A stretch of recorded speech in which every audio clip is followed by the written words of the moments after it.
Yo, in this video we'll be going through Dahlia's building guide. I'm going to be showing you guys how to build Dahlia as a support and shielder and how to get the best out of him, since he's kind of a unique Hydro 4-star character that's going to work with a lot of characters that are coming out soon. But before we continue with that though, if you're trying to get Dahlia and his constellations, I would recommend getting your Genesis crystals throughout LDshop.gg. LDshop is a cheap, fast, and safe game top-up website that offers top-ups for many games, including Genshin Impact. As you guys can see here, these are the offers they have for Genshin, and all of them are cheaper than the official game store, starting off from 15% cheaper and even more. For example, we can see that 3,280 Genesis crystals offer. It costs $50 in the official game store, but here it only costs $39.10. That's 10.89 or more than 21% saved by using LDshop. They also have many other things like bundles, character outfits, Welkins, and stuff like that. But yeah, when you want to buy, just click on the offer you'd like to choose. For example, I'm gonna buy the 300 crystals offer. You only need to enter your server region and user ID. Obviously, make sure they're right, and then click on top up. And then you just choose your payment method, and then enter your details, and then just pay. Shortly after that, you'll just receive the crystals in your account. And right now, if you use my link, you'll get a 15% off coupon and also an extra 5% off. That can save you up to $50. They also have more cool things on the website. For example, if you spend more than $80, that can allow you to win a free Welkin. You can go and check it out yourself. Click the link in the description or the pinned comment and top up now.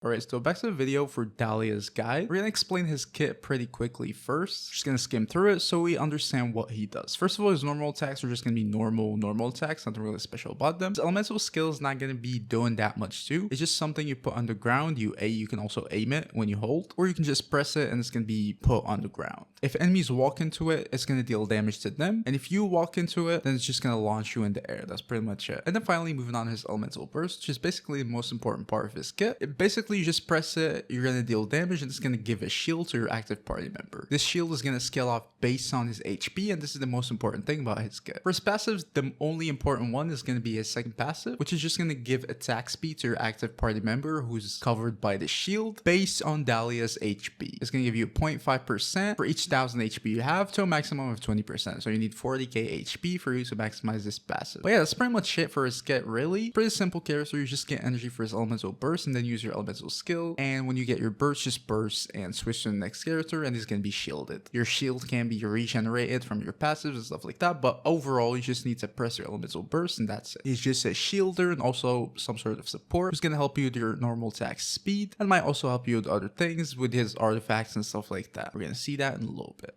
But now moving on to his talent priorities. Based on that, the only talent that you really need to upgrade is going to be your elemental burst. You can upgrade your elemental skill a little bit too, but it's not really going to matter as much, and your normal attacks, you never really want to upgrade them.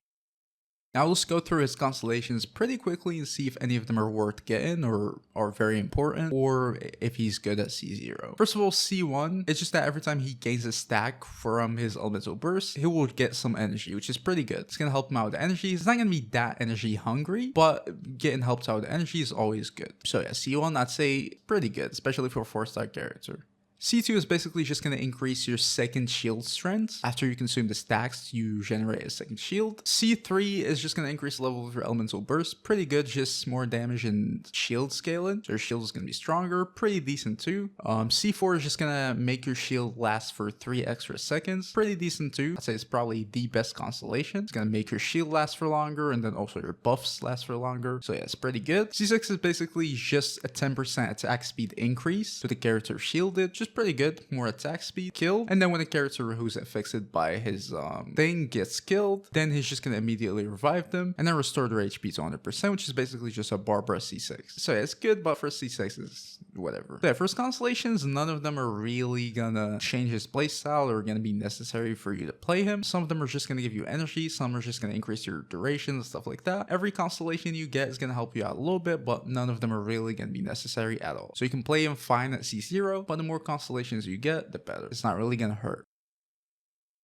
Alright, now moving on to his weapon options. Mainly, I would recommend just going for energy recharge weapons. You can go for the obvious best weapon for him, which is probably going to be the sacrificial. It's going to give him energy recharge, and it'll also help you out, give more energy to the team, which fits him pretty well as a support character. So yeah, definitely recommend just going for the sacrificial if you can use it on him. Other energy recharge weapons, like the Skyward Blade, for example, can work too, or the Skyrider Sword. Basically, any energy recharge option is going to be pretty viable on him. You can go for the HP scale and options if you just want to like an HP stat stick. So you can use like the Key of Harshness suit, or you can use like the Dockhand's assistance. All of these are going to be viable, just HP stat stick options too. And that's basically it really for him. I wouldn't recommend going for any crit options. His damage is basically, you just don't really want to build it like that. So yeah, just focus on either getting your energy recharge or your HP up throughout your weapon. That's pretty much it. Now, moving on to your artifact sets. Personally, I think the best set for him is probably just going to be the 4-piece Noblesse. It's going to fit his burst cooldown pretty well. It's almost going to be perfect. And it's just going to help your party gain more attack and increase your own burst damage. So yeah, it's always a good support option. And I think it's probably the one to go for on him. And honestly, that's pretty much the only set I can see working on him, to be fair. I mean, you can start mixing 2 pieces just for you to get the stats. For example, you can use like a 2-piece Emblem of Severed Fate. That's to mill it. Ferocious's Glow, the Exile, for example, or whatever. Just any sets that can give you energy recharge or HP. I wouldn't really recommend it. I think you can probably just get enough from your artifact stats, like just your main stats and substats, also your weapons. So you probably just want to get an option that you can support the rest of your team with, and the Noblesse is pretty much the only one. So I would definitely recommend just going for the Noblesse for him.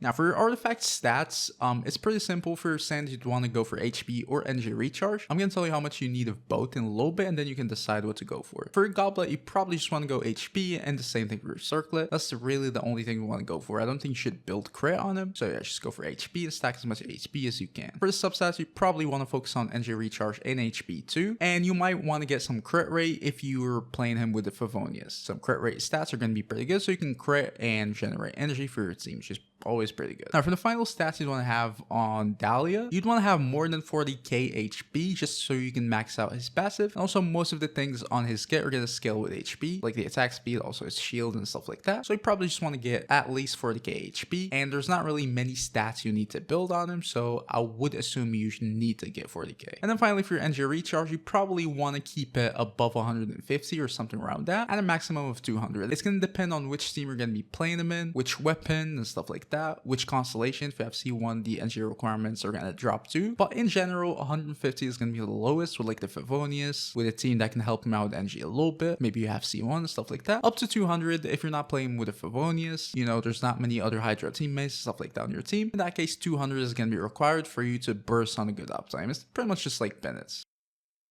Alright, so now finally moving on to his team comps. As I said before, the 2 things he can give you is that his Hydro, so he can apply Hydro. He works in like Hydro teams, or teams that need a Hydro character. He can give you a shield, so he can boost your survivability, and then he can give you a normal attack speed. So characters who use their normal attacks a lot can benefit a little bit from that, which is pretty good. Basically, the whole thing is that we just got a Hydro Shielder. So yeah, those are mainly just gonna be his thing. He's a Hydro Shielder, support, and also a character that works pretty well with characters who use their normal attacks a lot. So first of all, his perfect teams are going to be just the teams that are going to like tick everything off in this. So a team that's going to be like, that's going to need a Hydro, and then also where the main DPS is going to deal normal attacks. The best example for that is probably just going to be a Skirk team. So you can use like Skirk, Fiorina, Escoffier, and then let's say Dahlia. This team is going to be pretty good for Skirk. Dahlia is going to be providing her with a shield, so you won't be interrupted. And he's also going to be boosting her normal attacks. Obviously in this team, you don't want to play Skirk with your normal attacks. You don't want to play a burst DPS Skirk. Other than that, really, you can play him with most normal attack DPSs. You can just give them a shield and attack speed. So that's going to be pretty good with a lot of normal attack DPSs. For example, like Yoimiya, you can do like Yoimiya and then let's say Shengqiao Bennett and then Dahlia. Just going to be protecting Yoimiya and also increasing her attack speed, which is pretty good. Play him with like the Wanderer, for example. So you can do like Wanderer, Farzan, Bennett, and then let's say Dahlia. Just random teams like that. Any character who needs normal attacks, and as long as he doesn't mind like a Hydro character with him, probably going to be playable with Dahlia. He's just going to be a shielder mainly, and is also going to work with characters who deal normal attacks. He's just going to allow them to deal more normal attacks in their rotations. But yeah, maybe tell me what teams you guys are going to be building him for in the comments. Don't forget to leave a like, subscribe to the channel. I will see you guys next video. Peace.